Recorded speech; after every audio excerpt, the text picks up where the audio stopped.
Bonjour et bienvenue sur MinuteMind. Nous nous retrouvons pour créer un premier reporting basé sur Power Pivot.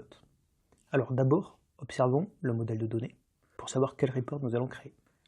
Ce que je propose, c'est d'analyser les pays où nous vendons des produits en valeur. Nous allons voir dans la table Customer le country, donc ça veut dire le pays de la table client. Au niveau des produits, nous allons prendre le nom du produit, product name, et nous irons aussi prendre une catégorie, ce sera bien plus parlant, catégorie name.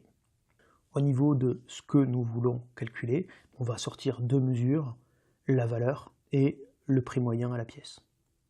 Allons-y, nous allons dans Accueil, tableau croisé dynamique. Nous choisissons une nouvelle feuille. Nous nous retrouvons dans une interface classique de tableau croisé dynamique.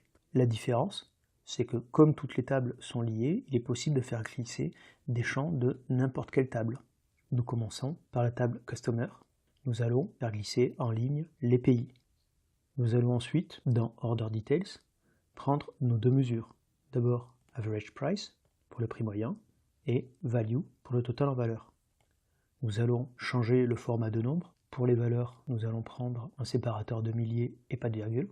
Pour le prix moyen, nous allons prendre un chiffre après la virgule. Nous allons aussi changer l'ordre de tri. Nous allons choisir les valeurs les plus fortes. Et ensuite, pour rendre interactif ce tableau, nous allons ajouter des segments. Les deux segments que nous allons choisir sont Category Name et Product Name.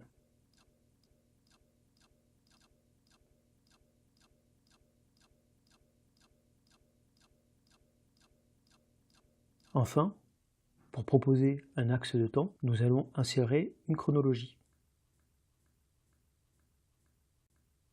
Nous baserons notre chronologie sur le champ Order Date qui est la date de commande.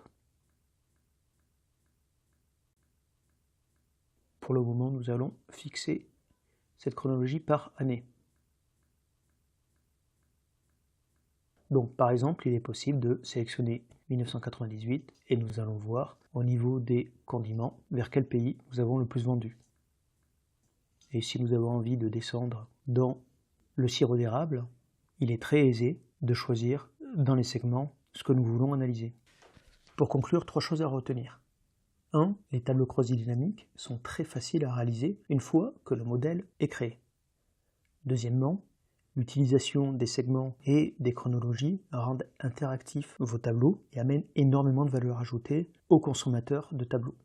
Enfin, si votre base de données évolue, il suffit d'aller dans le menu « Données, actualiser tout » pour avoir les dernières données mises à jour.